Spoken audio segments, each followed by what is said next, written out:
Okay. Head on. Code red. Call Richard Fawcett. Are you trying to ring me?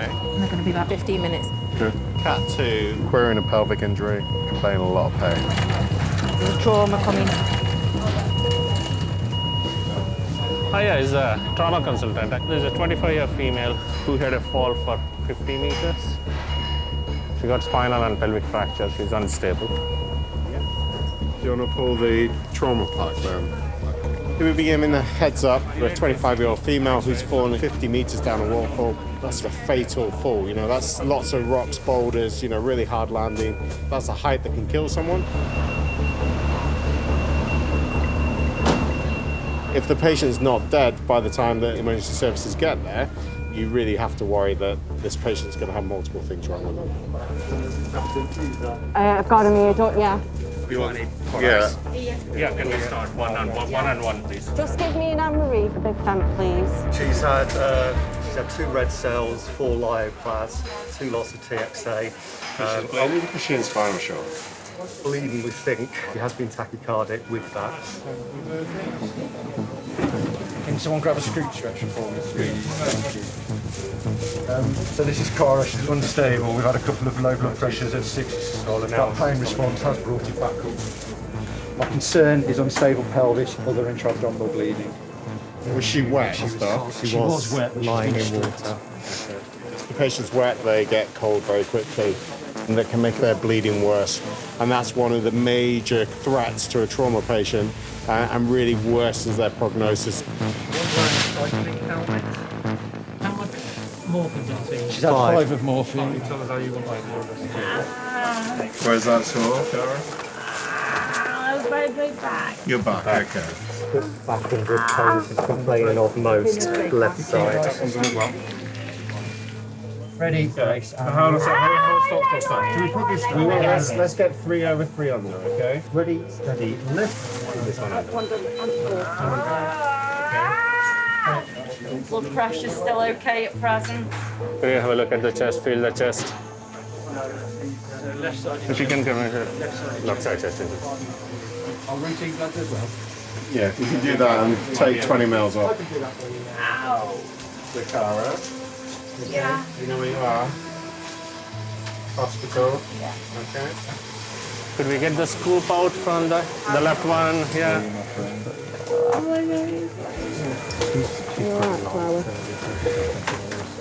At the moment, we're concerned about her chest and especially her pelvis. I'm also really worried that she's broken multiple ribs, which is causing either an air leak into a lung or a significant amount of bleeding into her chest or even damage to the heart. We got a SAS Pro. Yes, that's proof's just gone on. Thank you. All right, guys. Okay, anyone without lead outside, please. X-ray. Has the blood pressure gone up?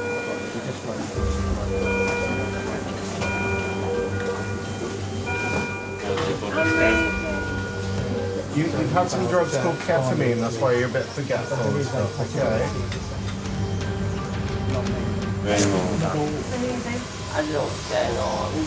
Cara, we're just taking some blood out of your right arm there. That's what the sharp scratch is. No, not just the arm. We're going to give you a drip in a minute. It's just in case you need an operation, you can't have anything to eat or drink. An operation? Well, you might do. Obviously, you fell down a waterfall, okay? You might have broken something. You know, we see major trauma here all the time. But for that patient that's in front of us, this might be the first time they've ever been to hospital. So it's really important that we keep talking to them and let them know what's going on and why. Not only does that keep them fully informed, it also reduces a lot of the psychological trauma that go with being probably the worst day of their life. All right. Yeah. You're going to go for a CT scan now, okay?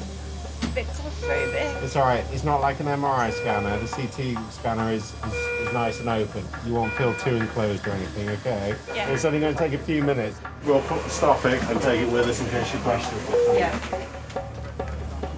Because Cara is so unstable right now, it's risky to take her to the CT scanner.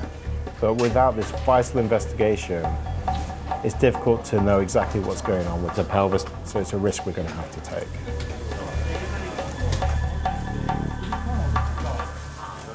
So if a patient sustains major trauma to the pelvis, One of the things we really worry about is the major blood vessels that travel from the top of your body basically down to your legs. Ready, steady. It's over, it's over.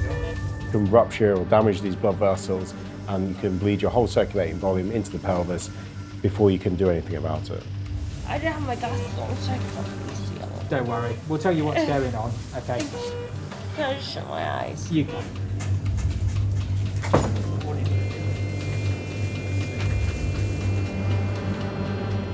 Multiple spinal fractures. She's got a pneumothorax as well. Left pneumo. There's a really bad displaced fracture on the left. Yeah. On ultrasound, it looked like her bladder was displaced, like it was abnormally shaped. Something's definitely going on in the pelvis. Yeah. I'm suspicious for bowel injury. Yeah. Coccyx as well. So really unstable. She's vomiting blood. Somebody can't relate the team. What happened? She's vomiting blood. Hypersuction. She's gone rattly. Are you alright? Let's get it disconnected from this.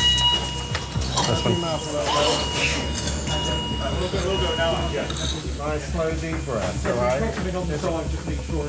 Can we get 15 litre oxygen, please? It's coming, it's coming, it's coming. Deep, slow breath.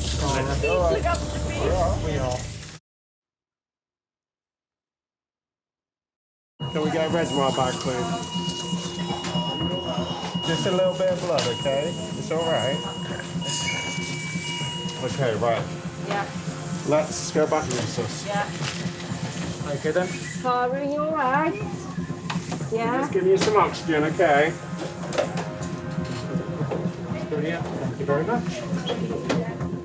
CT has shown us that she's got multiple spinal fractures, she's got a real significant pelvic injury associated with a bowel injury, she's got rib fractures with a big pneumothorax, which is compromising her breathing.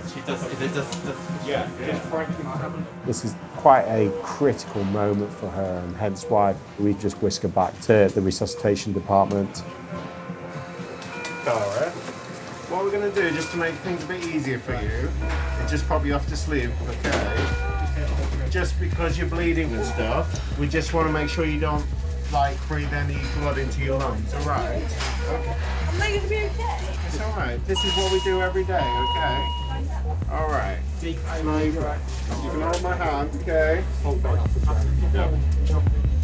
No one likes to feel completely helpless and have no control over anything. So having the opportunity to build a relationship is key to allowing that patient at their scariest moment to hand over their autonomy, their faith that you're going to act in their best interest. You've got a punctured lung on that side, Cara, so we're going to do something about that in a second for you. What's wrong, sir? Could be because you've got a little bit of a lung injury. You could be bleeding on the lung, okay? What we'll do is we'll pop a little tube in there and make it a bit better for you, okay? ECGs, blood pressure, sat. All on. We all know our own roles. Drugs. Yeah. Okay, everyone ready? So, Cara, Drugs going I'm in? going to drift you off to sleep. Concentrate on those big, deep breaths. Okay, You're going to ketamine feel a bit in, of pressure on the front of your neck as you drift off to sleep. rocuronium is in, flush is in. Holding your hand, Cara, okay?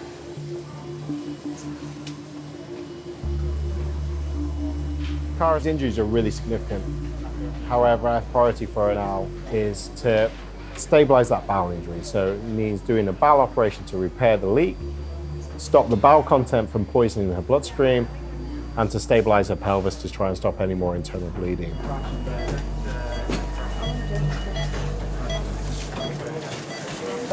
Can I have that trolley? Yeah, we'll need one for Resus 1. We'll also need a trolley for Resus 8 as well, please. Got a rock. It's an inferior. Is there anything you want to ask me? Will you marry me? I'm already married. I need the blow-cattle 1, please, somewhere. We're on standby for a elderly-ish woman, 70-something-year-old, who has an advanced tumour in her neck, which was thought to be inoperable because it's invading round some of the major blood vessels in the neck. she's now bleeding from those vessels, which generally doesn't have a particularly good outcome and is generally fairly unpleasant for the patient. Terry, have you updated the book? It's something I've seen firsthand and something I'm in no hurry ever to repeat again. That's how the first patient who died under my care died, with a tumour similar to this. 26 years ago, and I can remember it like it was yesterday.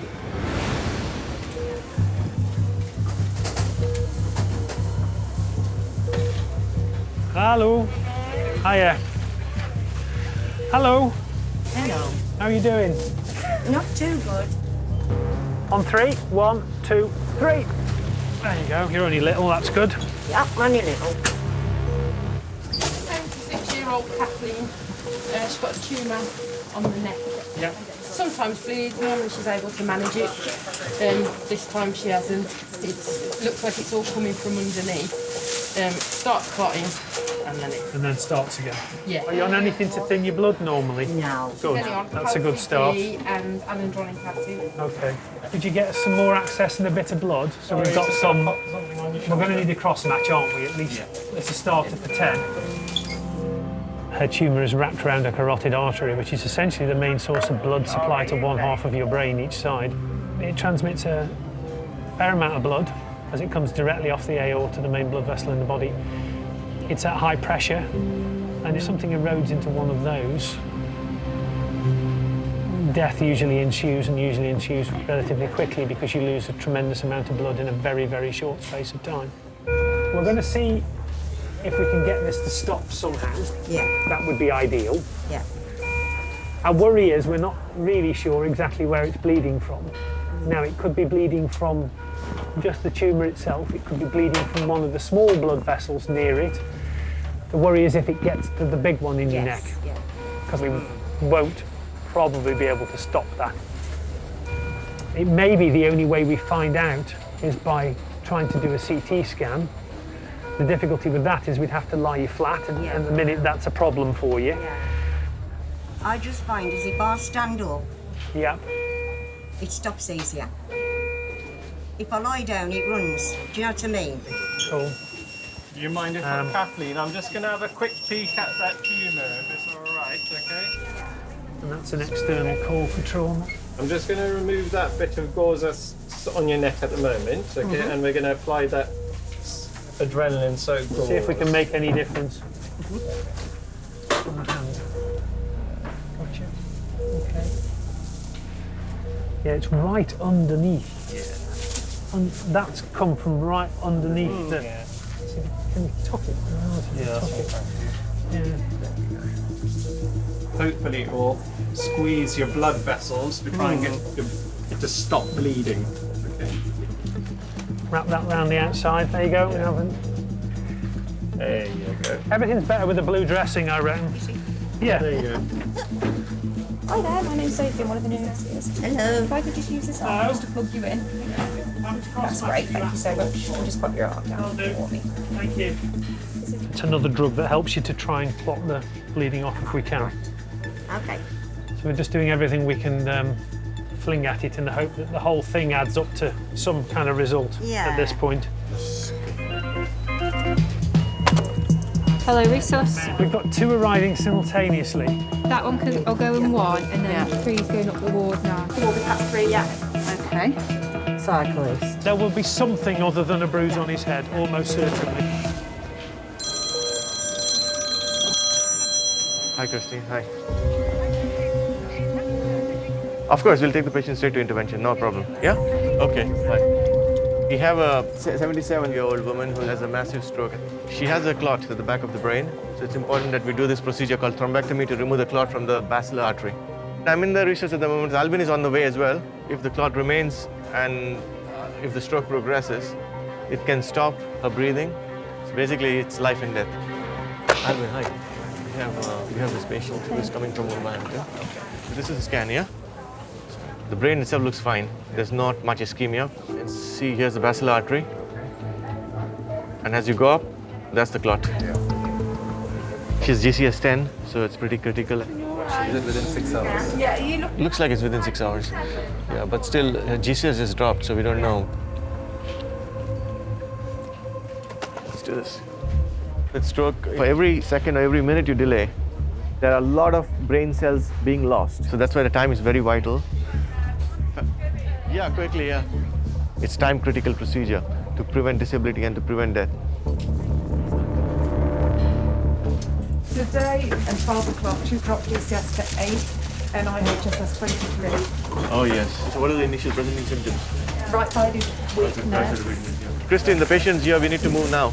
Any blood stuff there? Yeah, they did a full blood. So, Anything abnormal? Let's move her through. Yeah. I'm Professor Ross, I'm one of the doctors.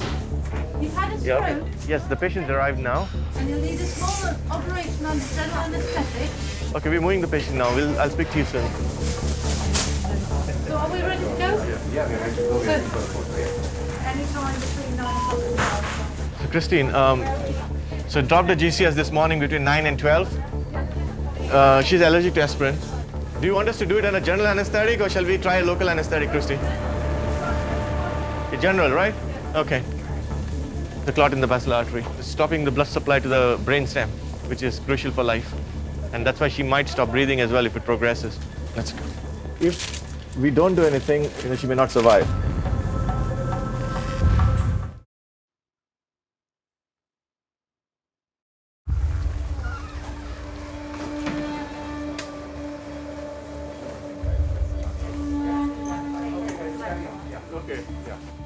She has what we call a basilar stroke. The patient's in the interventional suite getting ready. I think the anesthetist is trying to put her to sleep. Okay, let's get a quick team brief. I'm sorry we have to do it here. This is quite an emergency. So 77, no comorbidities as far as I'm aware of. Disease, she's got atrial fibrillation and hypertension. Yeah. All bloods you have checked. Your radiology team, your checklist has been done. Yes. You've done your checklist, so we can start now. Yeah. Okay, good. So we pretty much go with the femoral approach. Go to the basilar and take the clot out, yeah? 6 French, I've got 183. Which benchmark do you want to be set? 95. Perfect. We need to get this clot out immediately, otherwise she will die. But our procedure itself is risky because if we damage the vessel or if the vessel ruptures, then that's definitely going to cause a significant bad outcome, and death is in the high list of that outcome. We can only hope for the best.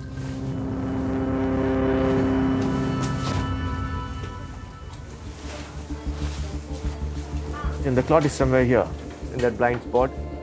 But until you pull the clot out, you do not know it's there. You see this artery is filling on this side, but there was a cut off here. Here, you should have seen another vessel coming off, just like this. But because the clot blocks the supply to that part of the brain, there's no contrast and you cannot see it. Okay, everyone's got LEDs on? Hang on. 2 seconds, yeah, we're happy now. You can go in. Okay, we're going to get the puncture done and get started now, okay? Okay, let's go. Can you screen, please? X-rays are on ready for you. We're trying to first put a bigger catheter into the artery of the neck. Just give me a roadmap here, please. This provides stability. Just let me have a look. Keep going. And then through that, I take a micro catheter through that bigger catheter into the brain. Can I have the micro catheter? Do you want to get open? Yes, please. Yeah. And through this smaller catheter, we will introduce a device, stent, to capture the clot and then pull it out of the body. Oh. How did that happen? Olivia, happy? Yeah, I was just tying the axis. It could be a bit of a problem. The vessels are pretty tortuous, but I'm trying to get there. Okay, we lost axis again. I'm just going to go back. Get me an exchange wire, please. And just give me a normal vertebral curve, please. As patients age, the vessels become more bendy or tortuous. Once you try to take a catheter up, because of the bends in the vessel, it pushes the catheters back. So we have to use a variety of devices according to this patient's anatomy. Do you want the 260 exchange or 180. 180. Thank you. when things are tricky. It's very stressful. The most important phase is not to let it affect you. That's the problem. The minute I take this out, it collapses. During a procedure, I'm totally focused on what I'm doing. Can't have an emotional aspect and a highly skilled technical aspect happening at the same time. Okay, that's it. I think we may have got the access this time. Back to the intracranial, please. Yeah. Okay, there's the clot. Let's try, hoping the access, that we don't lose the access now. I'm just going to place the stent into this clot now. Okay. There it is. Timer on, please. So that's the stent there in the clot. So it's a matter of waiting now. We're just going to wait for around 5 minutes. And then we're hoping that the clot's going to get embedded within the stent. The stent is made of nitinol mesh. So it warms up at the body temperature. In a way, it captures the clot by expanding in the vessel. So once the clot gets caught in the stent, we pull it out like a fishing net. And hopefully that should improve the blood supply to the brain. Yeah. Ready? Attached? Yeah, you turn it and I'll put. Can I open up the cones, please? I need to see everything. Yeah. Open up the cones for the thrombectomy.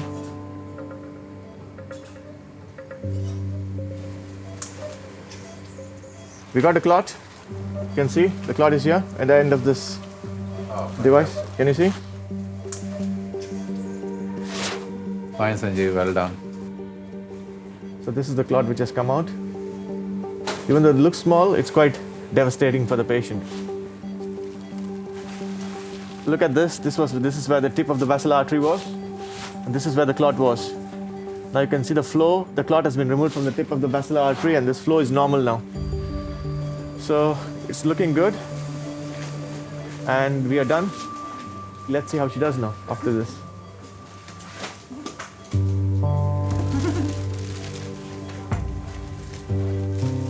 She could either make a complete recovery, a partial recovery, or she may make no recovery. We don't know because the brain has already been damaged because of the cutoff of the supply. We have done the best for her. So we're hoping, fingers crossed, hopefully she should make a good recovery here.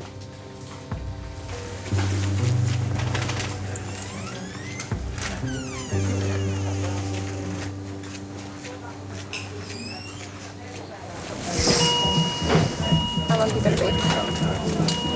Lovely. Going to go to red, yeah? You're just in hospital, William. You've broken your leg, okay? Can we upgrade this to a Cat 2? It looks like a pelvic injury. Yep.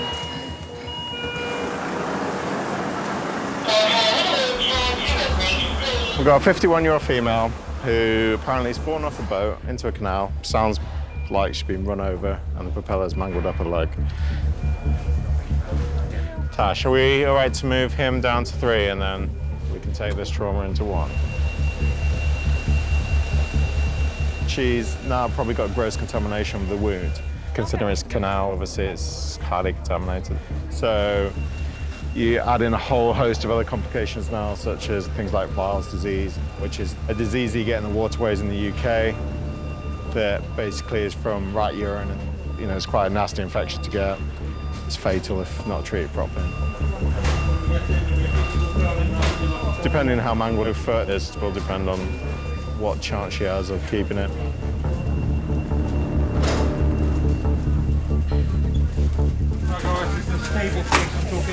Yeah, of course. So if we get her on the bed and then once she's nice and comfortable, if we get a handover. Okay guys, listen in. This is Joanne. She's 51 years old today, injured at 15:49. She's on a canal boat, boat stuck in mud, towed out by another boat, fell in during a towing by the propeller. She has an isolated injury to her right foot with degloving of the volar surface, exposed tendons and possibly exposed talus. And she's not had any antibiotics because she's penicillin allergic. Lisa, I take it you're happy with the airway? Hi Joe, my name's Rachel, one of the doctors. I'm just going to check you over head to toe, okay? Are you on your finger, okay? Yeah. So I listen to your chest, I am wet. okay? Freezing.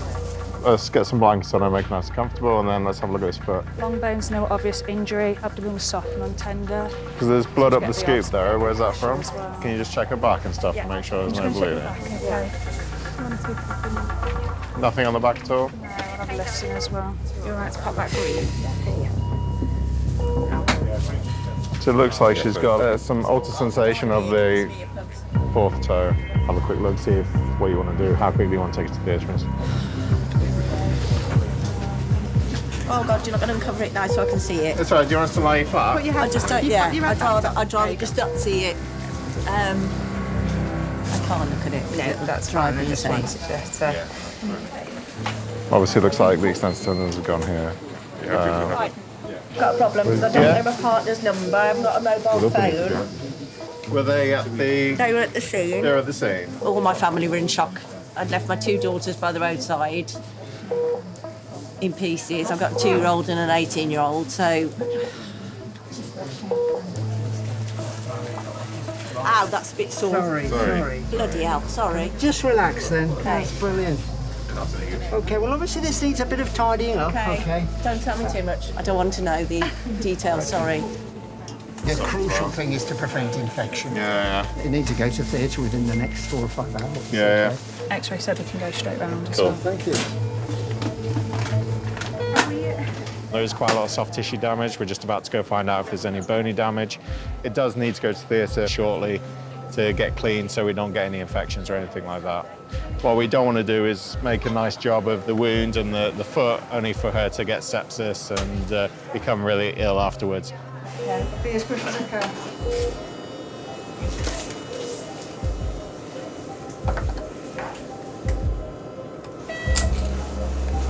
First metatarsals gone right across there. Yeah.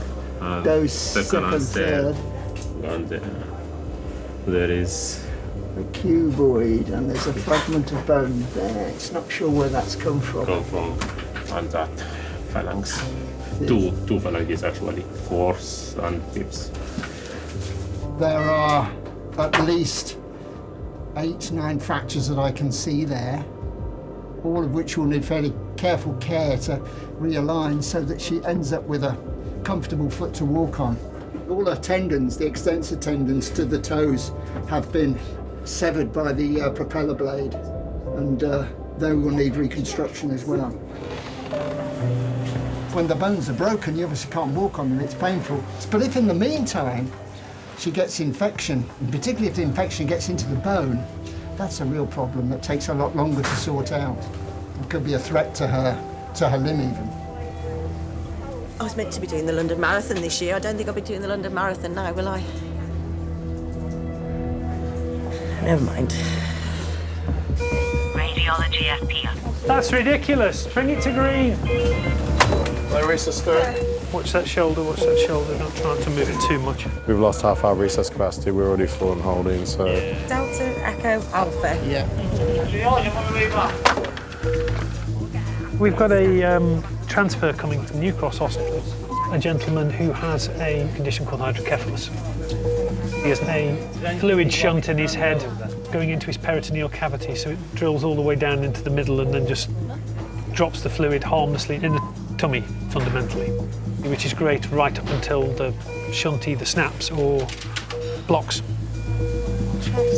I can't be the one who's going to fix him. I need my neurosurgical colleague for that. But it sounds like they'll have to do it in something of a hurry, because this guy's quite unconscious. Left untreated, he would die. Hi guys, I'm at here neurosurgery. I'm just letting you know about the shunt patient. He's 5 minutes away. Yeah, once I see him here, I will probably take him to theatre right away, okay? Okay, thank you. Cheers, that's bye.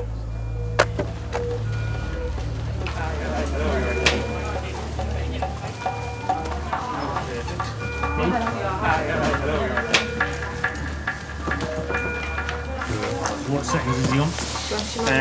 Just 450ml tidal volume, respirator 18. We'll move across. Hydrocephalus is a build-up of fluid within the brain. The bigger volume of fluid that you have, the greater the pressure that you're going to be pushing on the brain tissue within the skull. And that's why this gentleman is unconscious. So is everyone ready on slide? Ready, steady, slide. Okay, so do you want to hand over? Yeah. This is Robert Barrett, 6-year-old man. He basically had a VP shunt put in on the 4th of this month. He dropped his GCS earlier this morning to a GCS of 9.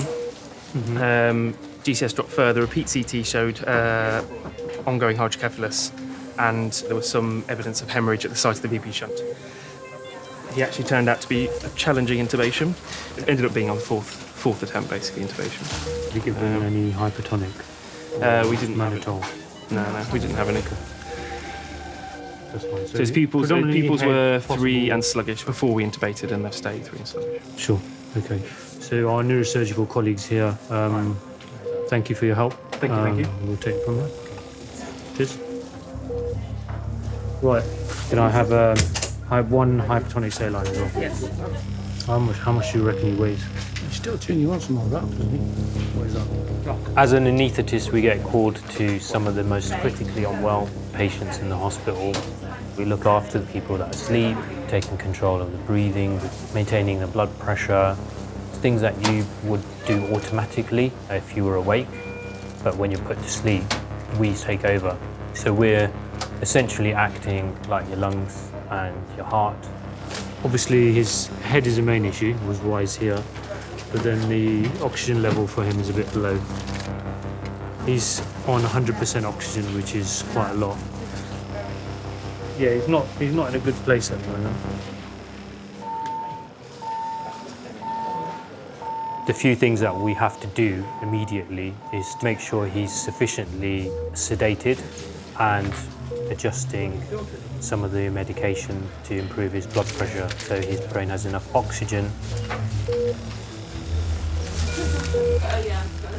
If the pressure in the skull would continue to rise, it would lead to the brain being squeezed and Robert losing all function and potentially dying. How much do you want? 60 mils. We just need to get some more information, so we're doing a CT scan. It helps with understanding entry points, so from a surgical point of view, to have a look at where they can enter through the skull. I'm good when you are. Yep.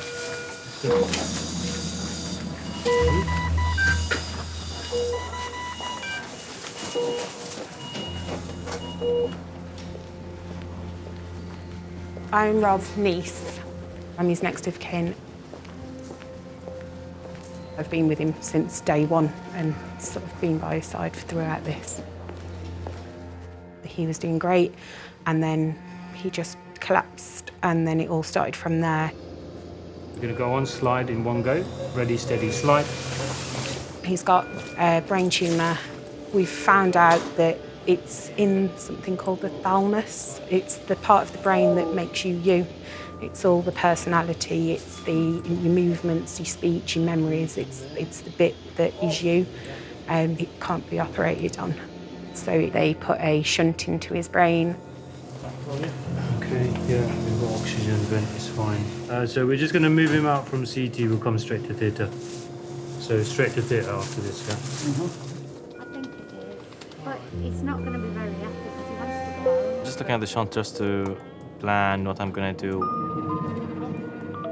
It's life-threatening. The score for his consciousness is seriously low, and his eyes are not reacting to the light as they're supposed to be, which is a sign of death for brainstem. So it's quite serious.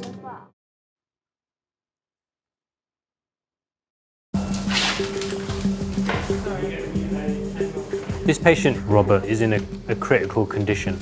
We know that there's a problem within his head, likely to do with the shunt. Which side are you going to be on this side? He needs neurosurgical intervention to help unblock it. First thing that we need to do is map the precise location where we will be entering the brain. Just doing a navigation that will help us be as accurate as we can if we needed to replace the shunt inside his head. This is just a magnetic field, and it sees the relationship between this pointer and the reference on the patient head, and essentially cross-reference that to the scan. Just a very nice technology. Needs cutting. We don't know which end the shunt is blocked. So we've prepped for both sides. There's the head part and the tummy part. We will start off with, we think the likely source of the problem is. Hopefully we don't have to go all the way. Yeah. Good start, okay? Knife, please. I actually need it to go up more, please. I'm reopening the scar, the incision, the previous one. And then I will uncover the shunt. Can I have a tissue scissor, please?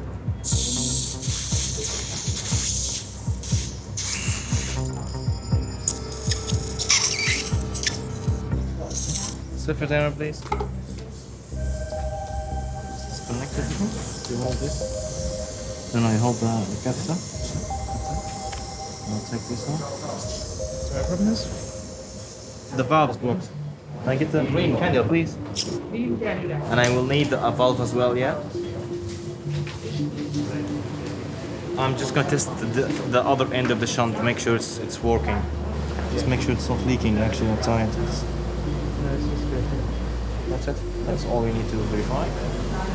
So we don't need to open his tummy. I'm only gonna change the valve. Get the tie as well, please.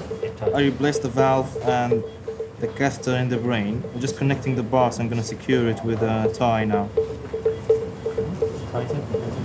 We found the blockage and we replaced it, so success. Oh yeah, you can see the debris inside the valve. That's why it was blocked. Normal proteinaceous tissues, some blood products, all of the things you can have in any normal living being.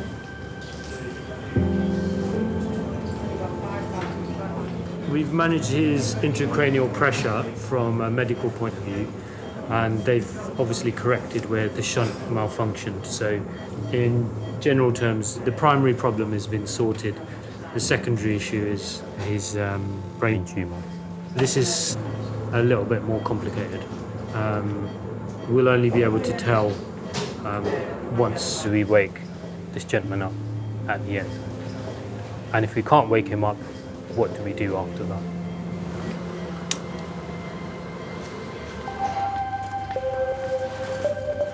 I'm going to do the recovery to see my stroke patient, to see how she's doing. So she's had a major procedure, so it might take a while for her to recover. June, how are you? Open your eyes for me. Squeeze my fingers, good. Move your leg. The other one? She is pushing, but not lifting, so I will say mild weakness. Yeah. And the pulse is present, no hematoma from the puncture side. Excellent, yeah. Do you know where you are at the moment? You're in the hospital. Your family is going to come and see you tomorrow. Hasn't she? We need to give her some time to improve. Yeah. It's such a big stroke. The very fact that she survived is a big thing. When the procedure is successful and when everything is over, it's a sense of relief rather than a feeling of elation. Try and open your eyes. The patient's probably on the first steps towards recovery now, but it's a slow and a gradual process. Oh, you're doing good. Slow and steady wins the race.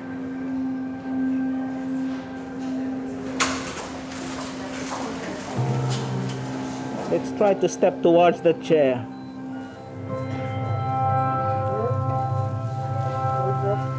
That's it. And turn around slowly. Let's have a stand up there.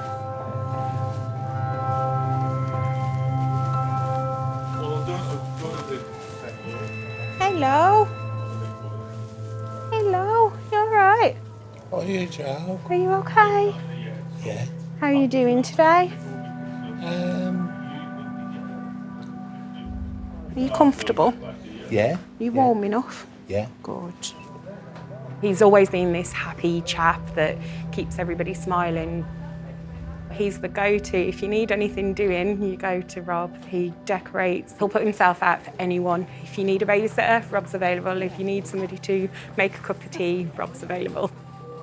We're a really close, knit family, and sadly, this has took quite a lot of our family time away from us. We do have video calls every day, Yeah. don't we? We make sure you're okay, don't we? Yeah, and that's our Jo. She's the one who makes sure that everybody's fine.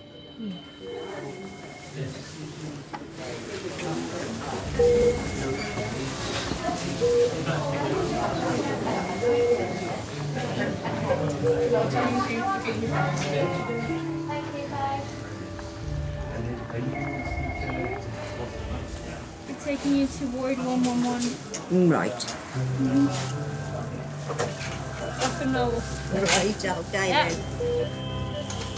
Okay. Hi, Joe. I'm Kate, just going to do your blood pressure, all right? Okay. I lost my little toe, had to have it amputated. So they've grafted from my arm to repair my foot. Everything's pinned and wired now to hold it in place. Hey! Hello! How you doing? I'm good, you okay? I won't be able to walk how I used to walk before. But like my partner said, we will find ways of doing things differently. Hello, Rostock Resource. He was riding a motorbike. Left-sided chest pain. It looks like we've got another one. As an emergency medicine consultant, my role is to be able to come in right at the beginning of their patient journey. Lydia, can we pull out a trauma pack? And try and relieve some of that suffering. Everything from giving them some reassurance and talking to them to giving some life-saving treatment that's going to make such a difference in their road to recovery.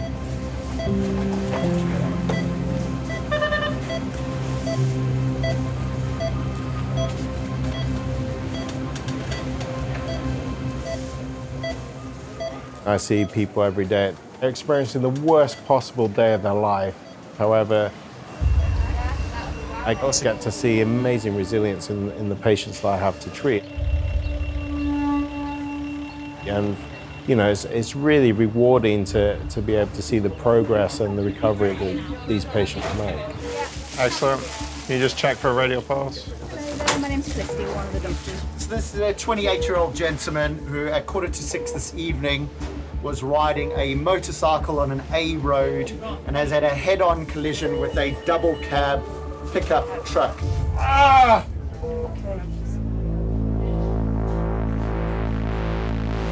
Everybody's happy, we'll get him across to the bed.